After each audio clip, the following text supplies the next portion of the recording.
ಧರ್ಮಸ್ಥಳ ಅಂತಂದ್ರೆ ಸಾಕು, ಇಡೀ ದೇಶ ಇವತ್ತು ಎಲ್ಲರೂ ಕೂಡ ಕಣ್ಣು ಕೂಡ ಧರ್ಮಸ್ಥಳದ ಮೇಲೆ ಬಿದ್ದಿದೆ. ಯಾಕೆಂತಂದ್ರೆ ಸಾಕಷ್ಟು ಗಂಭೀರವಾದಂತಹ ಆರೋಪ ಬಂದಿದೆ. ಏನಂದ್ರೆ 16 ಅತ್ಯಾಚಾರಗಳಾಗಿದೆ, ಸಾಕಷ್ಟು ಕಿಡ್ನಾಪ್ಗಳಾಗಿದೆ, ಸಾಕಷ್ಟು ಜನರನ್ನ ರೇಪ್ ಮಾಡಿ ಕೊಲೆ ಮಾಡಿದ್ದಾರೆ, ಕಿಡ್ನಾಪ್ ಮಾಡಿದ್ದಾರೆ ಅಂತ ಹೇಳ್ಬಿಟ್ಟು ಅನಾಮಿಕ ವ್ಯಕ್ತಿ ಒಂದು ದೂರನ್ನು ಕೂಡ ಕೊಟ್ಟಿದ್ರು. ಅದರ ಹಿನ್ನೆಲೆಯಲ್ಲಿ ಸರ್ಕಾರ ಕೂಡ SIT ಯನ್ನ ರಚನೆ ಮಾಡಿತ್ತು. ಈಗಾಗಲೇ ಏನು ಅನಾಮಿಕ ಕೂಡ ಸುಮಾರು 16 ಪಾಯಿಂಟ್ಗಳನ್ನು ಕೂಡ ತೋರಿಸಿದ್ದ. ಇಲ್ಲೆಲ್ಲ ಕಡೆನೂ ಕೂಡ ನೂರಾರು ಶವಗಳನ್ನ ಊತಿಟ್ಟಿದ್ದೆ ಅಂತ 15 ಕಡೆ ಎಲ್ಲ ಕಡೆನೂ ಕೂಡ ಶೋಧ ಕಾರ್ಯಾಚರಣೆಯನ್ನ ಮಾಡಿದ್ರು. ಅಲ್ಲಿ ಕೆಲವೊಂದಷ್ಟು ಕಡೆ ಕಳೆಬರಹ ಸಿಕ್ಕಿತ್ತು, ಕೆಲವೊಂದು ಕಡೆ ಸಿಕ್ಕಿಲ್ಲ ಅನ್ನೋ ಮಾಹಿತಿ ಕೂಡ ಇದೆ. ಆದ್ರೆ ಇನ್ನೂ ಕೂಡ SIT ಯಾವುದನ್ನು ಕೂಡ ಸಾಬೀತುಪಡಿಸಿಲ್ಲ, ಮಧ್ಯಂತರ ವರದಿ ಕೂಡ ಸಲ್ಲಿಕೆ ಮಾಡಿಲ್ಲ. ಆದ್ರೆ 13ನೇ ಪಾಯಿಂಟ್ ಅಲ್ಲಿ ಮಾತ್ರ ಸುಮಾರು 10 ರಿಂದ 12 ಶವಗಳನ್ನ ಊತಿಟ್ಟಿದ್ದೇನೆ ಅಂತ ಕೂಡ ಆರೋಪ ಮಾಡಿದ್ರು. ಆದ್ರೆ ಇಲ್ಲಿ ಕಾರ್ಯಾಚರಣೆಯನ್ನ ಮಾಡಬೇಕಾದ್ರೆ ಪಕ್ಕದಲ್ಲೇ ನೇತ್ರಾವತಿ ಡ್ಯಾಮ್ ಇತ್ತು, ಅದರ ಪಕ್ಕದಲ್ಲೇ ಏನು ಒಂದಷ್ಟು ವಿದ್ಯುತ್ ಕಂಬಗಳಿತ್ತು, ಟ್ರಾನ್ಸ್ಫಾರ್ಮರ್ ಡಬ್ಬ ಇತ್ತು, ಮತ್ತೆ ಅದೇ ರೀತಿಯಲ್ಲೂ ಕೂಡ ಏನು ರಸ್ತೆ ಕೂಡ ಇದೆ. ಹೀಗಾಗಿ ಇಲ್ಲಿ ಕಾರ್ಯಾಚರಣೆಯನ್ನ ಮಾಡಿದ್ರೆ ಅಡ್ಡಿ ಆಗುತ್ತೆ ಅನ್ನೋ ಒಂದು ಸಾಕಷ್ಟು ಸಂಕಷ್ಟ ಕೂಡ ಎದುರಾಗುತ್ತೆ SITಗೆ.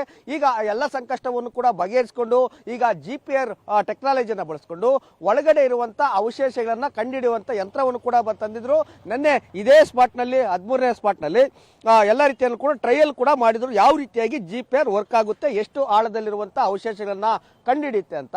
ಇದಕ್ಕೆ ಸಂಬಂಧಪಟ್ಟಂತೆ ಇವತ್ತು ಕಾರ್ಯಾಚರಣೆ ಇನ್ನೇನು ಕೆಲವೇ ಗಂಟೆಗಳಲ್ಲಿ ಕೂಡ ಪ್ರಾರಂಭ ಆಗುತ್ತೆ. ಹೀಗಾಗಿ ಕಾರ್ಯಾಚರಣೆಗೆ ಯಾವುದೇ ರೀತಿಯಂತ ಅಡ್ಡಿ ಆಗಬಾರ್ದು ಅಂತ ಹೇಳ್ಬಿಟ್ಟು ಇಲ್ಲಿರುವಂತಹ ಕೆಲವೊಂದಷ್ಟು ಕಳೆ ಆಗಿರ್ಬೋದು, ಕೆಲವೊಂದಷ್ಟು ರೆಂಬೆ ಕೊಂಬೆಗಳಾಗಿರ್ಬೋದು ಎಲ್ಲವನ್ನು ಕೂಡ ಕ್ಲೀನ್ ಮಾಡಿ ಸಾಕಷ್ಟು ಪ್ರಮಾಣದಲ್ಲಿ ಹುಲ್ಲು ಕೂಡ ಬೆಳ್ಕೊಂಡಿತ್ತು. ಆ ಹುಲ್ಲನ್ನು ಕೂಡ ಕಟಾವು ಮಾಡಿ ಈಗಾಗಲೇ ಎಲ್ಲರೂ ಕೂಡ ಕಾರ್ಯಾಚರಣೆ ಮಾಡೋದಕ್ಕೆ SIT ಕೂಡ ಎಲ್ಲ ರೀತಿಯಲ್ಲಿ ಕೂಡ ತಯಾರಿ ಕೂಡ ಮಾಡಿದೆ.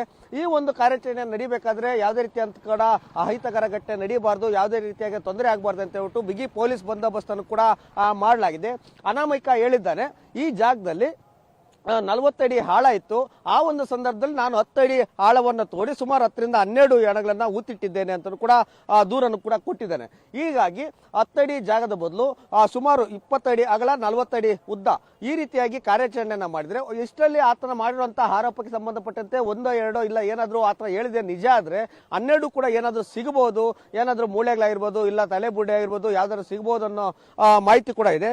ಇದಕ್ಕೆ ಸಂಬಂಧಪಟ್ಟಂತೆ GPR ಕೂಡ ಯಾವ ರೀತಿಯಾಗಿ ವರ್ಕ್ ಆಗುತ್ತೆ, ಯಾಕಂದ್ರೆ ಕೆಲವೊಂದಷ್ಟು ಅದ ಇರುವಂತಹ ಮಣ್ಣಿನಲ್ಲಿ ನೀಟಾಗಿ ಸ್ಕ್ಯಾನ್ ಮಾಡುತ್ತೆ. ಆದ್ರೆ ಇಲ್ಲಿ ಜೌಕು ಪ್ರದೇಶ ಪಕ್ಕದಲ್ಲೇ ಡ್ಯಾಮ್ ಇರೋದ್ರಿಂದ ಆ ಜೌಕು ಪ್ರದೇಶದಲ್ಲಿ ಯಾವ ರೀತಿಯಾಗಿ ವರ್ಕ್ ಆಗುತ್ತೆ, ನೀರಿನಲ್ಲಿ ಸಿಗ್ನಲ್ ಸಿಗುತ್ತಾ ಇಲ್ವಾ ಅನ್ನೋದ್ರ ಬಗ್ಗೆನೂ ಕೂಡ ನೆನ್ನೆ ಟ್ರಯಲ್ ಕೂಡ ಮಾಡಿದ್ರು. ಅದೇ ರೀತಿಯಾಗಿ ಕೂಡ ಹುಲ್ಲಿನಲ್ಲಿ ಯಾವ ರೀತಿಯಾಗಿ ಸ್ಕ್ಯಾನ್ ಆಗುತ್ತೆ, ತೇವಾಂಶ ಇರುವಂತಹ ಭೂಮಿಯಲ್ಲೂ ಕೂಡ ಯಾವ ರೀತಿಯಾಗಿ ಸ್ಕ್ಯಾನ್ ಮಾಡುತ್ತೆ, ಅದೇ ರೀತಿಯಲ್ಲಿ ಕೂಡ ಪಕ್ಕದಲ್ಲಿರುವಂತಹ ರಸ್ತೆಯಲ್ಲೂ ಕೂಡ ಸ್ಕ್ಯಾನ್ ಮಾಡಿ ನೋಡಿದ್ರು, ಅಲ್ಲಿ ಯಾವ ರೀತಿಯಾಗಿ ಕಾರ್ಯಾಚರಣೆ ಮಾಡುತ್ತೆ, ಸಿಗ್ನಲ್ ಸಿಗುತ್ತಾ ಅಂತ.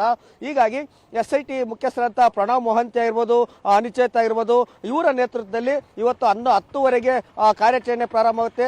ಇಲ್ಲಿರುವಂತಹ AC ಆಗಿರುವಂತಹ ಸ್ಟೆಲ್ಲಾ ವರ್ಗೀಸ್ ಅವರು ಕೂಡ ಇಲ್ಲಿ ಸ್ಪಾಟ್ ನಲ್ಲಿ ಬರ್ತಾರೆ. ಅವರ ನೇತೃತ್ವದಲ್ಲಿ ಈಗ SIT ಶೋಧ ಕಾರ್ಯಾಚರಣೆ ಮಾಡ್ತಾರೆ. ಇಲ್ಲಿ ಒಂದಷ್ಟು ಕಾರ್ಮಿಕರನ್ನ ಬಳಕೆಯನ್ನ ಮಾಡಿಕೊಂಡು ಇಲ್ಲಿ ಕಾರ್ಯಾಚರಣೆಯನ್ನ ಮಾಡಿ ಏನಿಲ್ಲಿ ಸುಮಾರು 40 ಅಡಿ ಅಗಲ ಆಳವನ್ನ ತೋಡಿ ಆ ಒಂದು ಇಲ್ಲಿರುವಂತಹ ಕಳೆಬರಗಳನ್ನ ಪತ್ತೆ ಹಚ್ಚುವಂತ ಕೆಲಸವನ್ನು ಕೂಡ ಮಾಡ್ತಾರೆ. ಹೀಗಾಗಿ ಏನು ಇಷ್ಟು ದಿವಸ ಏನು ಅನಾಮಿಕ ಸುಮಾರು 100 ಹೆಣಗಳನ್ನ ಊತಿಟ್ಟಿದ್ದೇನೆ ಅಂತ ಹೇಳ್ಬಿಟ್ಟು ಒಂದು ಬುರುಡೆ ಕಥೆಯನ್ನು ಹೇಳ್ತಾ ಇದ್ದು, ಈಗ ಕೆಲವೇ ಗಂಟೆಗಳಲ್ಲಿ ಆ ಬುರುಡೆ ಕಥೆ ನಿಜಾನ ಇಲ್ಲ ಸುಳ್ಳ, ಇಲ್ಲ SIT ಅವರು ಏನೋ ಬರಿಗೈಲ್ಲ ವಾಪಸ್ ಹೋಗ್ತಾರ, ಇಲ್ಲ ಅಂತಾರೆ ಏನಾದ್ರು ಬರೀ ಬುರುಡೆ ಕಥೆ ಅನ್ನೋದು ಕೂಡ ಇನ್ನು ಕೆಲವೇ ಕ್ಷಣಗಳಲ್ಲಿ ಗೊತ್ತಾಗಲಿದೆ.